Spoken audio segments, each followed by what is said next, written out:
মন দিয়ে শোনেন, ফজরের 2 রাকাত সুন্নত যদি পারেন ঘরে পড়বেন, 20 মিনিট বাকি আছে, ঘরে পড়বেন। যখন ঘরে পড়বেন, প্রথম রাকাতে কুল ইয়া আইয়ুহাল কাফিরুন পড়বেন, দ্বিতীয় রাকাতে কুল হু আল্লাহ পড়বেন। বলেন আপনারা, উলামারা ছাড়া অন্যরা বলেন, ফজরের সুন্নতের প্রথম রাকাতে কোন সূরা? আইয়ুহাল কাফিরুন, দ্বিতীয় রাকাতে কুল হু আল্লাহু আহাদ, এটা পড়লেন। আর যদি পারেন মাঝে মাঝে, যদি পারেন, আলেমদের তো মুখস্থ আছে, আপনারা যারা সাধারণ আছেন যদি পারেন মাঝে মাঝে প্রথম রাকাতে সূরা বাকারার 136 নাম্বার ছোট্ট একটা আয়াত মুখস্থ করে নেবেন, দ্বিতীয় রাকাতে সূরা আলী ইমরানের 64 নাম্বার আয়াত মুসলিম শরীফের বর্ণনা আছে। প্রথম রাকাতে সূরা বাকারার 136, দ্বিতীয় রাকাতে সূরা আলী ইমরানের 64 নাম্বার আয়াত ফজরের সুন্নতের প্রথম এবং দ্বিতীয় রাকাতে পড়বেন। আর বেশিরভাগ সময় প্রথম রাকাতে কুল ইয়া আইয়ুহাল কাফিরুন, দ্বিতীয় রাকাতে কুল হু আল্লাহ। নবীজি মসজিদে আসছে, আসার পর দেখে এক ব্যক্তি সুন্নত পড়তেছে, তো ওই ব্যক্তির কেরাতের আওয়াজ হালকা নবীজির কানে আসছে। নবীজি শুনতে পাইল ওই ব্যক্তি প্রথম রাকাতে পড়তেছে কুল ইয়া আইয়ুহাল কাফিরুন। আল্লাহ নবী বললেন, হাদা আব্দুন আরাফা রাব্বা। আল্লাহ নবী যখন শুনলেন এই ব্যক্তি ফজরের সুন্নতের প্রথম রাকাতে কুল ইয়া আইয়ুহাল কাফিরুন পড়লেন, নবীজি বললেন, এই ব্যক্তি এমন এক বান্দা যে ব্যক্তি তার রবকে চিনতে পেরেছে, যে ব্যক্তি তার রবকে চিনেছে। তো নবীজি দাঁড়ায় রয়েছে। এবার ওই লোকটা দ্বিতীয় রাকাতে বললেন কুল হু আল্লাহু আহাদ। আল্লাহ নবী বললেন, হাদা আব্দুন আমানা বিরব্বি। এই ব্যক্তি তার রবের উপর পরিপূর্ণ ঈমান আনছে।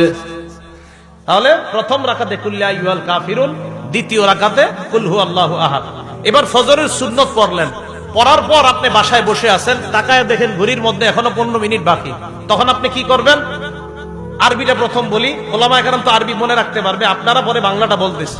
নবীজি বলতেন, ফাতুল বারীতে আসছে, আল্লাহুম্মা রাব্বা জিবরাইলা ওয়া রাব্বা মিকাইলা ওয়া রাব্বা মুহাম্মাদিন সাল্লাল্লাহু আলাইহি ওয়াসাল্লাম আউযু বিকা মিনান নারি সালাসা মাররাত। নবীজি আল্লাহর দরবারে দোয়া করতেন, হে জিবরাইলের রব, হে মিকাইলের রব, হে মুহাম্মদ সাল্লাল্লাহু আলাইহি ওয়াসাল্লামের রব, আমি আপনার কাছে জাহান্নাম থেকে পানাহ চাই। নবী এই দোয়াটা 3 বার করতেন। ফজরের সুন্নত পড়লেন, পড়ার পর সময় আছে, নবীজি দোয়া করতেন। এবার আমার সাথে বলেন, হে জিবরাইলের রব, হে মিকাইলের রব, হে মুহাম্মদ সাল্লাল্লাহু আলাইহি সাল্লামের রব, আমি আপনার কাছে জাহান্নাম থেকে পানাহ চাই। কয়বার এটা? 3 বার। যদি বাসায় পড়েন তো বাসায়, মসজিদে বললে মসজিদেও এই দোয়াটা করবেন। পরে যদি দেখেন এখনো নামাজের অনেক সময় বাকি, নামাজ পড়লেন, সুন্নত পড়লেন, সুন্নতের কেরাতও পড়লেন, সুন্নতের পরে দোয়া করলেন। দোয়া করার পর বিবির দিকে তাকাইবেন। কার দিকে? বলে না সবাই, কার দিকে? বিবির দিকে। বিবির দিকে তাকানোর পর যদি দেখেন বিবি জাগ্রত, কথা বলবেন। যদি দেখেন বিবি ঘুমায় আছে, বিবিরে জাগ্রত করবেন। আম্মা জান আয়েশা সিদ্দিকা রাদিয়াল্লাহু তাআলা আনহার বর্ণনা, নবীজি যখন ফজরের সুন্নত পড়তেন, পড়ার পর আমার দিকে আল্লাহ নবী তাকাইতেন। তাকানোর পর আল্লাহ নবী যদি দেখতেন, ফাইন কুনতু মুস্তাইকিজা, নবীজি যদি আমাকে দেখতেন আমি জাগ্রত, হাদ্দাসানি, আমার সাথে আল্লাহ নবী কথা বলতেন। ওয়াইন কুনতু নাইমা আইকাযানি, আমাকে যদি দেখতেন আমি ঘুমন্ত, আল্লাহ নবী আমাকে জাগ্রত করে দিতেন। তাহলে ফজরের সুন্নত পড়ার পর বিবির সাথে এমনি 2-1টা কথা বলবেন, ধর্মীয় কথা, নবীর একটা সুন্নত আদায় করার সওয়াব পেয়ে যাবেন। আর বেবি যদি ঘুমায় থাকে তাকে জাগ্রত করবেন। এবার আসেন তৃতীয় আরেকটা সুন্নত বলি, 5 নম্বর আরেকটা সুন্নত, যদি পারেন আদায় করবেন, না পারলে সমস্যা নাই। আগে শুনেন, আম্মা জান আয়েশা বলেন, আল্লাহ নবী ফজরের 2 রাকাত সুন্নত পড়ার পর ইত্তাজা আলা শিত্তিহিল আইমান, ডান কাত হয়ে একটু শুয়ে থাকতেন। আর আপনারা এটা করলে তো ঘুমায় যাবেন। ফজরের সুন্নত পড়ার পর হযরতে বেলাল নবীজিকে ডাকার আগ পর্যন্ত নবীজি ডান কাত হয়ে একটু শুয়ে থাকতেন।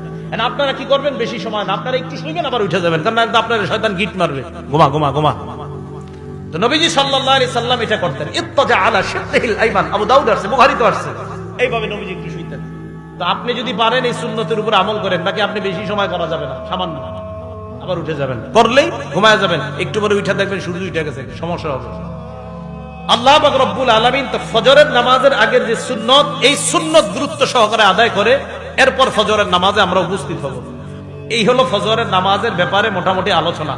তো বলতেছিলাম 5 ওয়াক্ত নামাজ ধারাবাহিকভাবে আদায় করা। আবু দাউদ শরীফের 4986 নম্বর হাদিসের বর্ণনা, নবীজি সাল্লাল্লাহু আলাইহি সাল্লামের এক সাহাবা অসুস্থ হয়েছে, আনসারী সাহাবা। ওনারে দেখতে গেছে ওনার জামাই আর ওনার বেয়াই, ওনারে দেখতে গেছে ওনার জামাই আর ওনার বেয়াই। জামাইর নাম আব্দুল্লাহ রাহমাতুল্লাহি আলাইহি। উনি বলেন, ইনতালাকতু আনা ওয়া আবি ইলা সিহরিন লানা মিনাল আনসার। আমি আর আমার আব্বা আমার আনসারি শ্বশুর বাড়িতে গেলাম, নাউদুহু অসুস্থ শ্বশুরকে দেখতে গেলাম। যাওয়ার পর আমরা তার সামনে বসা, হাদারতিস সালাহ নামাজের সময় হয়ে যায়। অসুস্থ ব্যক্তি পরিবারের একজনকে ডাক দিয়ে বললেন, ইতুনি বিল উযু লিউসাল্লিয়া ফাস্তারিহা, ওযুর পানি আনো, ওযু করে আমি নামাজ পড়ার মাধ্যমে আমি প্রশান্তি অর্জন করতে চাই। আমরা তাকে বললাম, আপনি অসুস্থ, এই মুহূর্তে নামাজ না পড়লে হবে, একটু পরে পড়েন।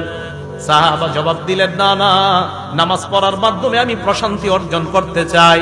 সামিআতু রাসূলুল্লাহ সাল্লাল্লাহু আলাইহি ওয়াসাল্লাম ইয়াকুল, আমি আল্লাহ নবীকে বলতে শুনলাম, নবীজি হযরত বেলালকে বলছে, বেলাল কুম ফাকিম ফারিহনা বিসসালাহ, বেলাল তুমি দাঁড়াও, ইকামত দাও, নামাজের ব্যবস্থা করো, নামাজের মাধ্যমে আমাদেরকে প্রশান্তি হওয়ার ব্যবস্থা করে দাও। তাহলে মুসলমান নামাজ পড়বে, কারণ নামাজ প্রশান্তির কারণ। গাছে গাছে লিখে দিবেন নামাজ প্রশান্তির কারণ। কারণ একদল লোক বের হয়েছে যারা টেলিভিশনে ইউটিউবের মধ্যেও বিভিন্ন খানকা থেকে অ্যাডভারেজ দেয়। আপনি হতাশায় ভুগছেন, আমাদের খানকায় আসেন, 15 দিন থাকেন, 1 মাস থাকেন, ভালো হয়ে যাবেন। আপনারা গাছে গাছে লিখবেন, হতাশায় ভুগছেন, মসজিদে আসেন, হতাশা দূর হয়ে যাবে। নবীজি সাল্লাল্লাহু আলাইহি ওয়াসাল্লাম বলছে, ফারিহনা বিসসালাহ, নামাজের মাধ্যমেই প্রশান্তি।